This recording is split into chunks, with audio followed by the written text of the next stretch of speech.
The broadcast is now starting. All attendees are in listen-only mode.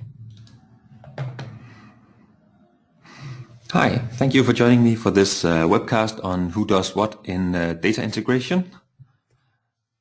Let's see if I can get focused the right place. My name is Jonas Dam. I am the tech lead for data integration and team lead here at Dynamicweb. And I've been spending quite a lot of time working on data integration, working on this integration framework that I will be focusing on today. So let's look at the agenda. What is the plan today?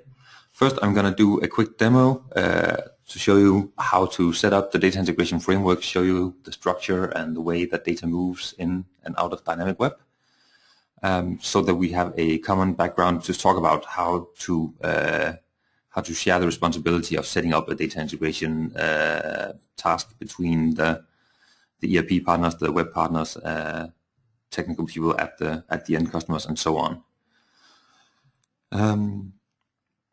When I looked at the participant list, it looks like we have both web developers and ERP partners in attendance today. So, and that's great, because that is, like I said, that's the entire point here, to identify the points where you can share responsibility and have clear dividing lines between who does what, between where the responsibility for the ERP partners ends and the responsibility of the web partners begins. So my plan today is to start by setting up this demo integration. Actually, I have set it up, so I just run through the setup to show you what I've done and how it all works. And then we're going to talk about manipulation points, where you can change data going into and out of Dynamicweb without using code, and extension points where you can build your own modules and functionality for manipulating data during the data integration. So let's start by looking at the. Okay, looks like I forgot to show. There we go. Now you can actually see the agenda on my screen. I'm sorry about that. But I have the chat open, so please shout at me if there's anything else that I'm forgetting, anything else that I should be showing. So yeah, the agenda, like I said, do a demo to show the setup of the integration, talk about manipulation points, and talk about extension points. So let's talk about the overall structure of the data integrations. This will be old news to some of you, but I'll run through it real quick just to make sure that everybody has an understanding of the structure of the data integration framework. Okay, so in the data integration framework, we have several different areas. On the left, we have the ERP web services. That is the service that is the data export functionality that needs to be available in the external system. For my demo today, I'll be using Dynamics NAV as the external system. But if you have knowledge and the skill to pull data out of and put data into other systems, it's fairly easy to do so using the data integration framework as well. So we have the top left is the ERP system, which will usually be the area of responsibility for either an ERP partner or for the technical people at the end customer who has control of the data in the ERP system. Then we have the Dynamicweb connector, the left bottom box, the three bottom left boxes.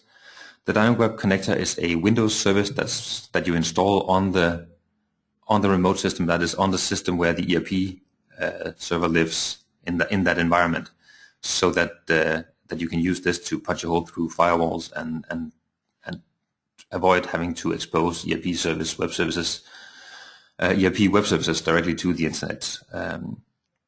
It's a Windows service that you install. It exposes a web service that Dynamicweb can connect to, and it has a number of add-ins already available that we've developed for NAV and AX, and soon for CRM and Perfion as well. And we have templates that makes it possible for you to build your own connectors as well. I'll talk more about that when we get to extension points in a bit. For the demo, we'll be using the add-in Dynamicweb Connect add-in for NAV, which knows how to connect to the web service exposed by the NAV system when using the code unit that we also provide. In Dynamicweb, we see two different areas. We see the the batch area, which has which uses the data integration module and the Dynamicweb scheduler. So we use that to set up periodic updates that pull data into Dynamicweb, for instance, for pulling in new users from the ERP system, pulling in newly created or edited products from the ERP system. And these are then saved to a file in the Dynamicweb file system and imported into the Dynamicweb hard disk, Dynamicweb database using the data integration module. On the right in the big blue box, we have the live integration module. This is for actual live calls into the remote database. So if you need to calculate orders every time the card is shown, or if you need to be sure that orders are put into the ERP system or the remote system, the moment the user presses place order, then you use this functionality. And this consists of a Visual Studio project that's available for download, where we've created the basic functionality for such an integration. The stuff we've implemented so far is for showing the product catalog, showing either lists of products or individual products. If you need to calculate prices or discounts or customer-specific prices during the showing of a product list or a specific products, you can send requests to the remote system and have those calculations be done on the remote system. We've also implemented like I said, the calculate card and calculate order, so that every time you show a card, you can send it to the ERP system and have discounts and prices calculated for that user, and have orders placed directly into the remote ERP system. Additionally, we have fairly recently implemented the customer center functionality for the ERP server. That is, we have the ability to show lists of old orders, open orders, credits, and invoices, both as XML, so that you can use them in templates to build something very similar to the current customer center that you know and love in Dynamicweb, but also so you have the ability to retrieve the PDFs that are being generated by the remote system. This functionality is already implemented in the example code for NAV 2013, which is available for download, and it will be available for AX 2009 and 2012 and NAV 2009 in the near future. Like I said, the live integration module is a DLL that you can download and just install if you want exactly this functionality, but in most cases I would expect that you need to make a few changes to the code to make sure that the behavior that you really want is the one you're getting. As you all know, every project is different, so some projects have different requirements than others. Maybe you only want to calculate prices on orders. You don't want to calculate the cards every time it's being sent. Maybe you just want to send a confirmation that the order is placed correctly instead of doing all the calculations. And that kind of stuff you can change yourself in the live integration project. Again, we'll talk more about that later because it is one of the extension points. But for now, let's jump out of this PowerPoint mode and start looking at the system and looking at how it's all set up. I'll probably go back to this slide once in a while just to point out where I'm working. So I'll be starting with the ERP system. That's the top left box under the ERP server, and show you what we've set up in that one. So let's see if I can get out of this presentation mode. There we go. Okay. So like I said, I have NAV installed on my computer. If you know NAV, you will recognize this as the development environment for NAV, and I have a code unit here that I've basically just installed, which contains the code for generating the XML that's being sent back and forth between Dynamicweb and the ERP system. And it also exposes, let me just find something here, we have a NAV endpoint, so it also exposes a web service that can be accessed, hopefully can be accessed like so. It worked a moment ago, so let's see if it works when I go through, attack it through Dynamicweb. But yeah, we have the code unit installed and we have NAV running on this local computer. And that was, like I said, that was the top left box. Then we have the Dynamicweb connector, which is this one down here.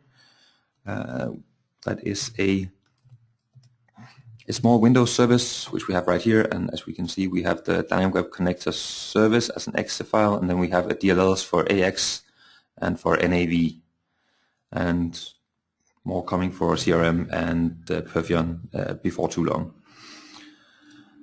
And that has been installed as a service on Windows.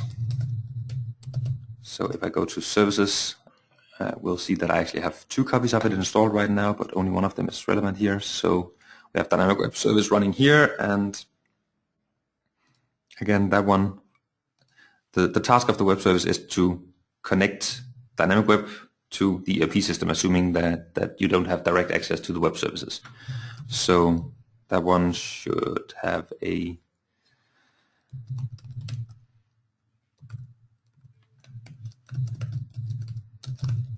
endpoint, and I have no luck accessing web services in the browser right now. I really want to see this. Include that. Yep, there we go. So that's the web service that the Dynamicweb connector is exposing.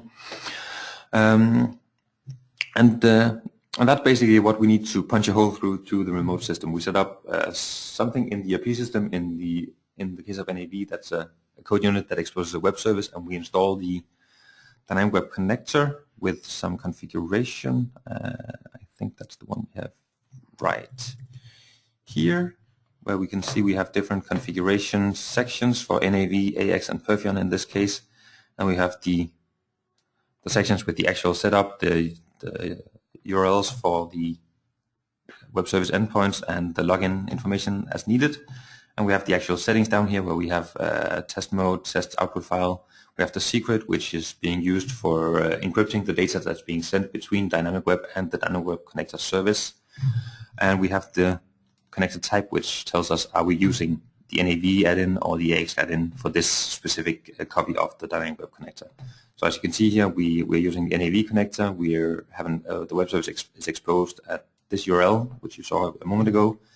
And in the NAV connector section, we can see that we're using the web service at this URL, using the NAV connector as the user that we're logging into NAV with.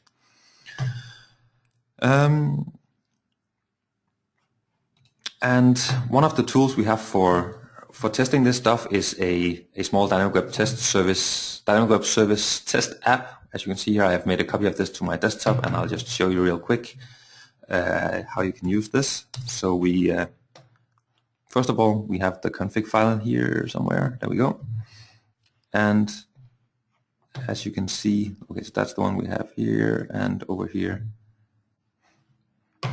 And as you can see, those two are identical right now. What I've actually done is I've taken the Dynamicweb connector service configuration, that is the configuration we use on the web service, and I've copied it over to use with the test service, the Dynamicweb service test app. And when I start the app, we have a couple of different tabs. We have one for each service that we've implemented connectors for. So that means that the app right now can connect directly to the web service on NAV using the configuration in the config file that's in the same folder. So let's see if it works. And it does. The XML we have up here is the request we send. So we say we want to get ecom data, and the table we want is the users table. And we want all data for this table. This is not a filtered request of any kind. And then we just get the full list of all the users in the ERP system. Additionally, we can test the Dynamicweb connector service. So as you can see, we have the URL here for the connector service. And let's try getting the products instead of the users. So this one connects to the web service, which in turn sends the request to the NAV web service and hopefully gets some data back. And we send the request, and as you can see down here, we get the table name ecom products, so we get the product data as requested. Now this is one of the tools I want to talk about a little bit later, which can be very useful in doing debugging and problem finding to figure out where is the problem. Is the problem in the ERP system, in the connector setup, or in Dynamicweb? So as you can see now, I've set up the ERP system, I've set up the Dynamicweb connector service, and I can pull data from both of those. So I'm going to go to Dynamicweb, and I'm going to check the setup there and show you what needs to be done. Okay, so like I said, The batch integration goes through the data integration module, so we have to set up the integration tasks to pull data from an XML file into Dynamicweb. And that means that the XML you just saw I requested is going to be pulled from the remote system, saved to a file on disk in Dynamicweb, and then imported using the data integration module, which gives you quite a bit of flexibility, as I will show you a little bit later. But that means that I have to go into the data integration module first and set up the tasks that I want. So in this case, I have a data import, which I use to import the general ecom data. So that's the products, the groups, if I have any, shops, languages, currencies, manufacturers, variants, if I have any of those as well, all that kind of stuff. And then we have the user import for importing users into the user management department area in Dynamicweb. And right here in this example, I've also set up the user export task so that we can export users that's been created in the Dynamicweb front end to the ERP system and create users that way. I'm not going to use it, but it's been set up. And the next thing I need to do is set up these schedule tasks that I talked about using the DB scheduler to pull the data from the ERP system and import them into Dynamicweb. So I'm going to go to the Management Center, and on the integration we have the Integration Framework Batch, where we have the ability to set up different tasks here using either the import data add-in for importing users and products, or the export data add-in for exporting users and orders. This setup I'm going to use the live integrations for exporting orders, so I'm not going to set up a batch for data for the export.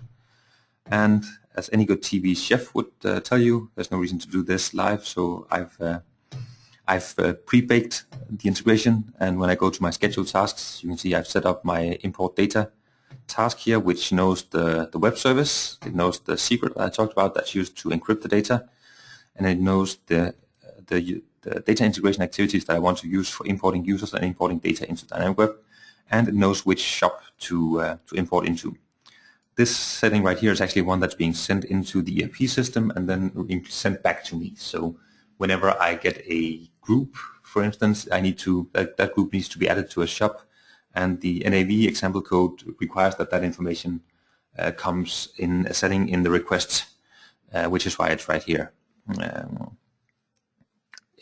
If it's easier for you as an ERP partner to change that and just hard code it in the ERP system, you can do that. You can add custom fields and handle it direct over there. Anyway, what we want to, but in the example code, it comes as a setting right here. We have the ability to set up this notification, so I can get an email either every time the integration runs or only when it goes wrong. You see, we have the only on failure, which looks really awful, but it works. So that's something. So I've set this one up, and I can either run it now, I can set it up to run periodically. Since this is just a test, I've set it up to run manually. And when I run it, as I said, it sends a request to the remote web service saying, give me all your products, your variants, your manufacturers, groups, and so on. And then it takes that input, the data that it receives back, which is just an XML string, saves that to a file in the file system, which means that I can go to this is the files folder for the website I'm using right now, tc2.local, and this is tc2 files. So in files and integration, and here we have the export content, which, let's see if I can show you, is a very large XML file containing all the currencies, all the languages, manufacturers, products, stock units, no group relations, so we should get some groups maybe, but we don't want to get any product group relations in this case, because there are no product group relations in the database that I have available for this demo.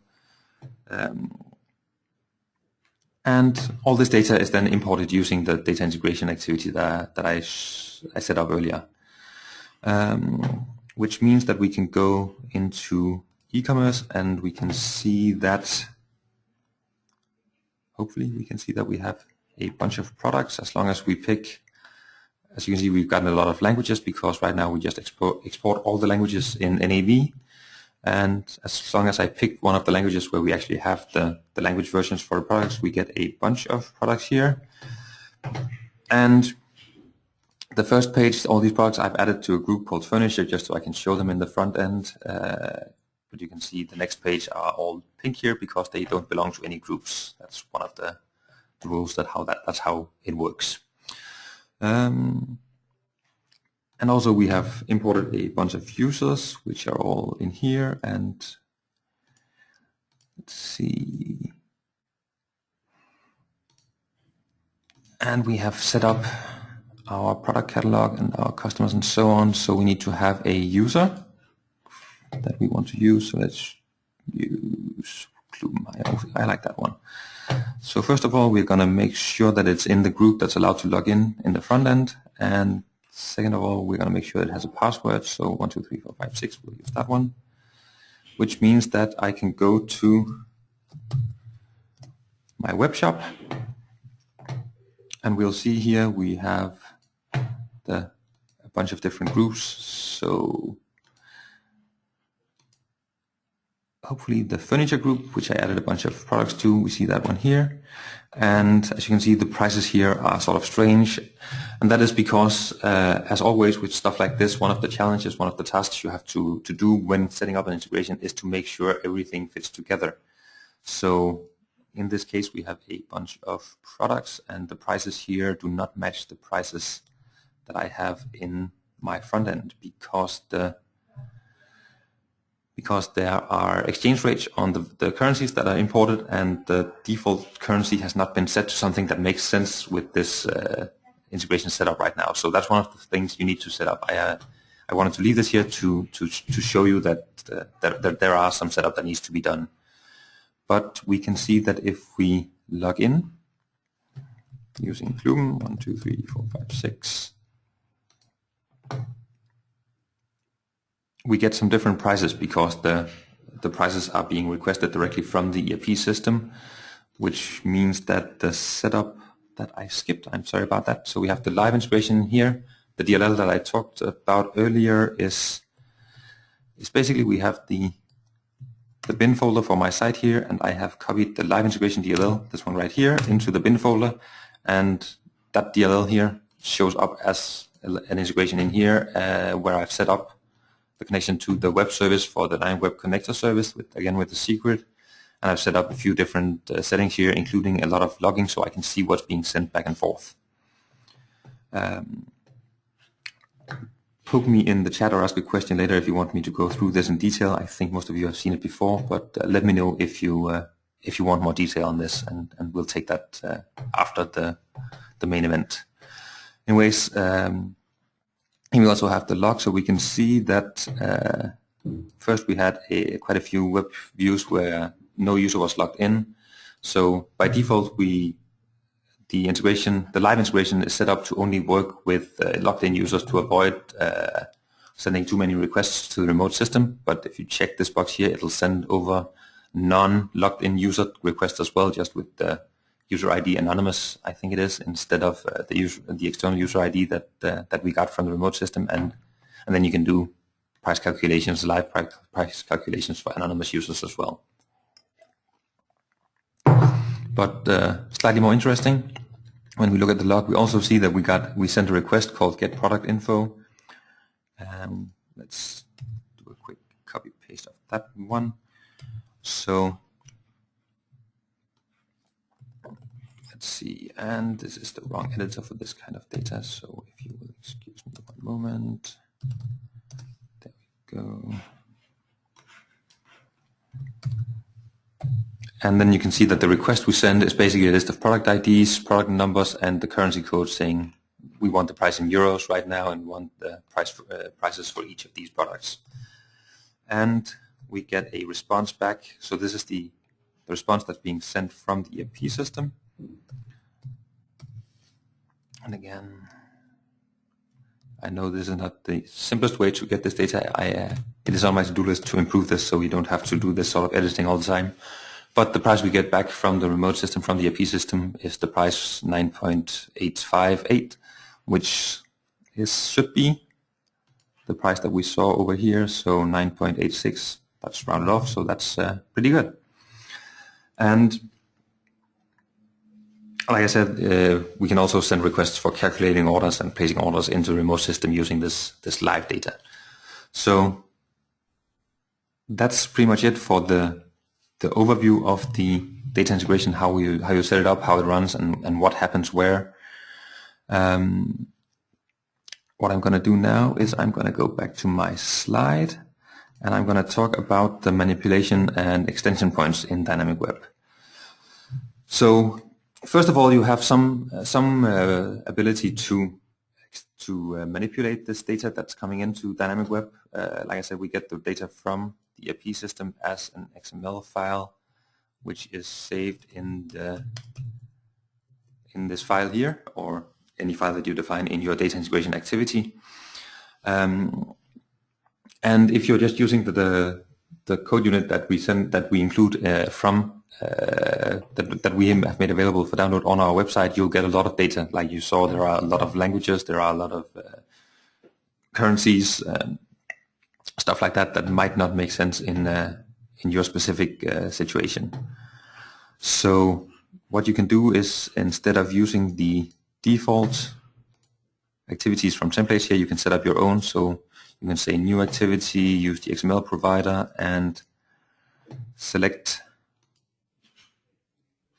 if we can get something here.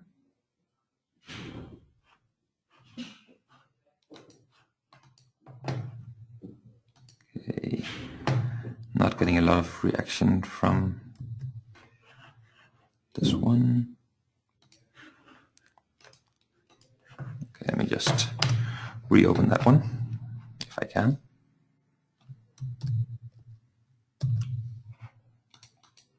And it appears I've crashed my browser, which is not very useful in the middle of a demo.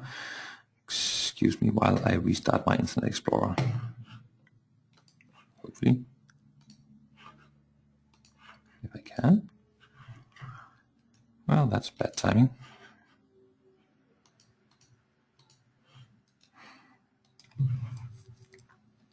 I'm sorry about the delay. I'll just see if I can't get this to cooperate. There we go. Okay. So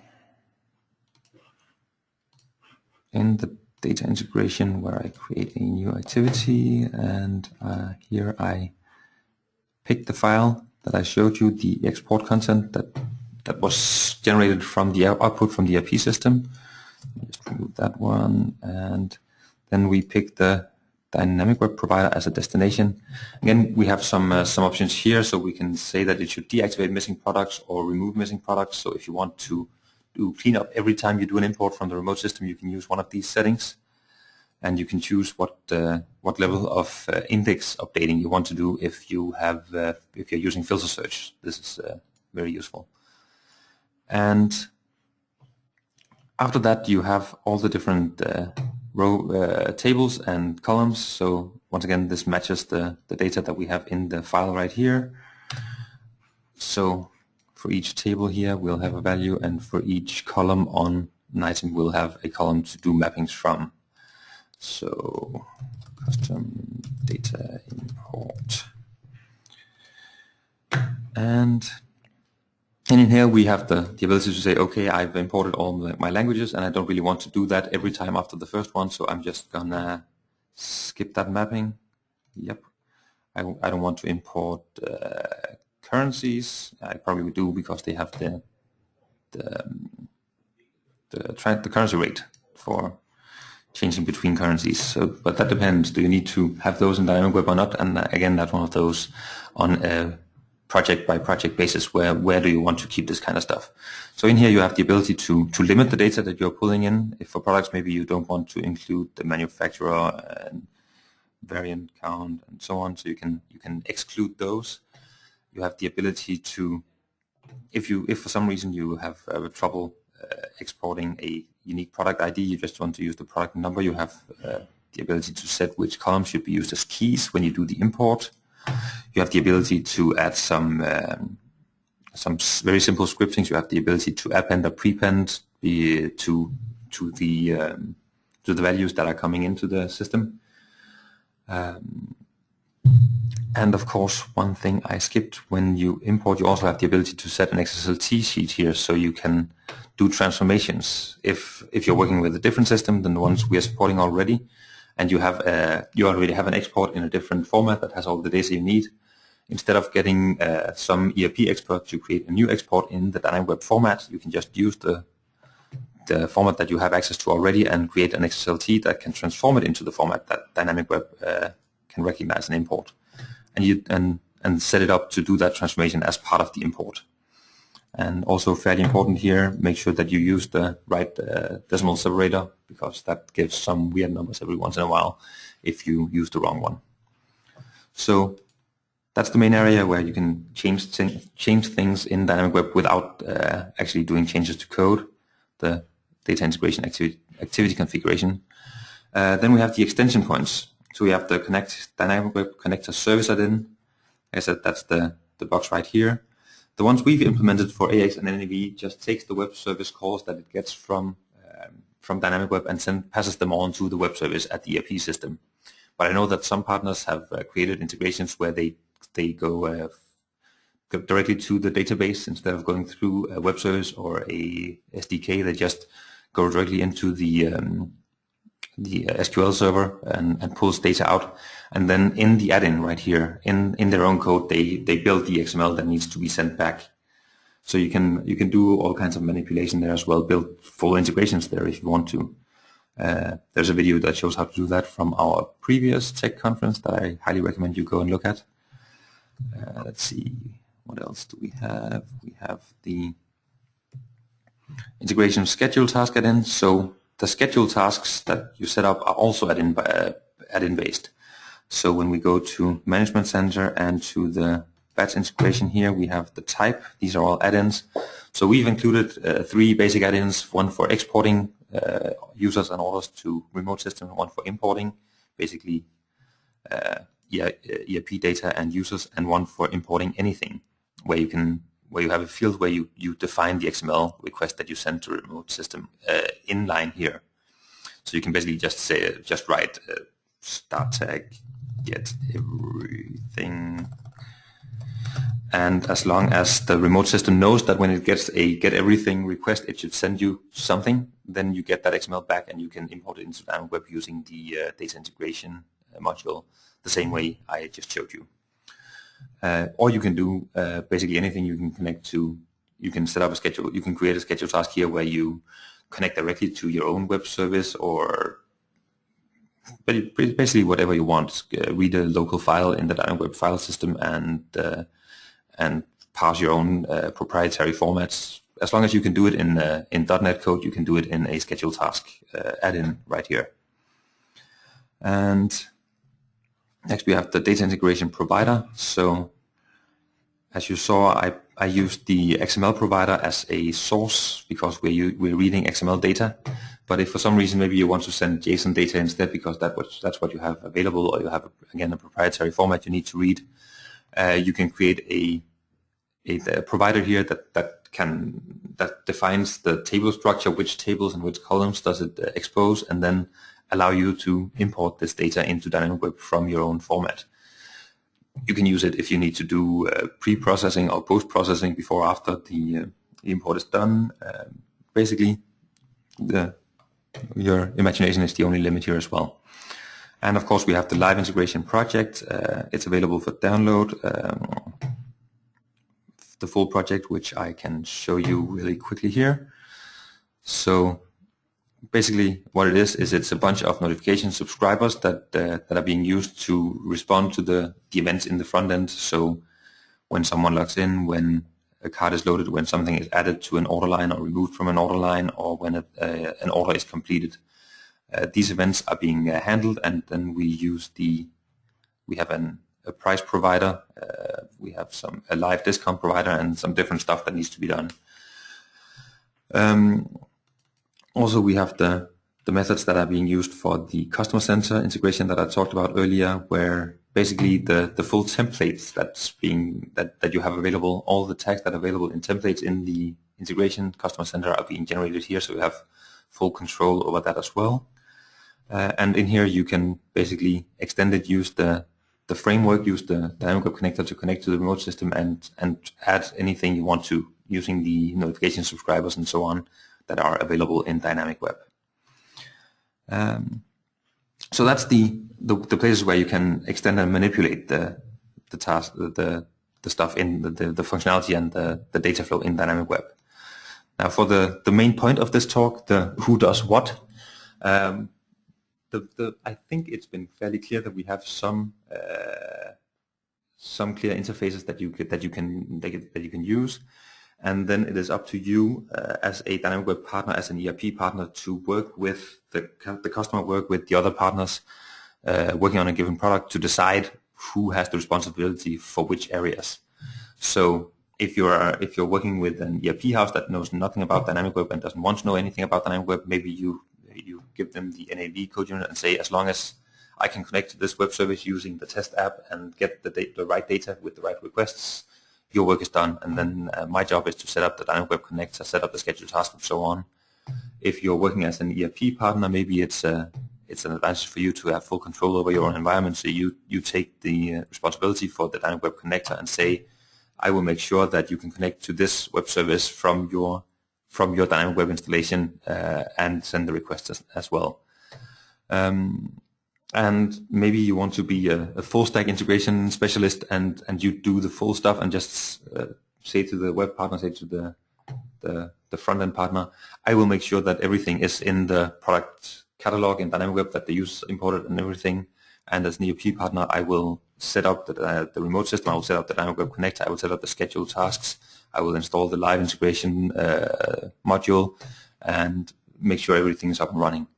So basically, the whole idea is that we have these 3 or 4 areas, these 3 or 4 clean breaks where you can say, I can see that this is working on my end. So now it's now you have to make sure that it works on your end, and that is the main idea of the separation of concerns, the separation of responsibility that we are working on with the Dynamicweb integration framework. Okay, I think I'm pretty much running out of things to say here, so let's jump to the obligatory final slide. Any questions? I am trying to look at both the chat and the question box in the GoToWebinar tool. So if you have any questions, comments, please shout now.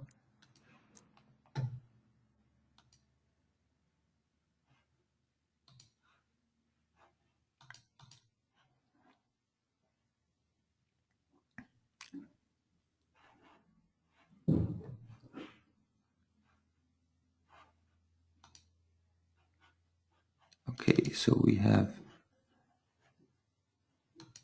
so Dimitri, you have a question called for nav. I don't see any text on it.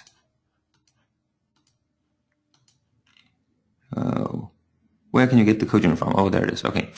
The code unit for NAV 2013 is available for download on our developer site right now.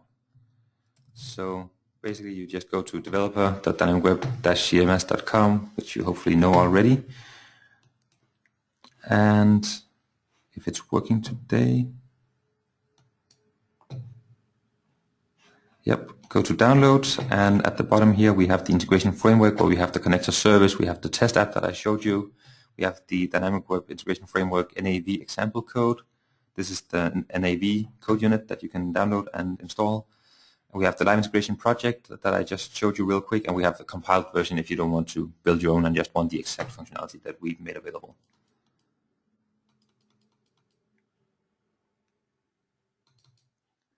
Okay, so hopefully that answers that question.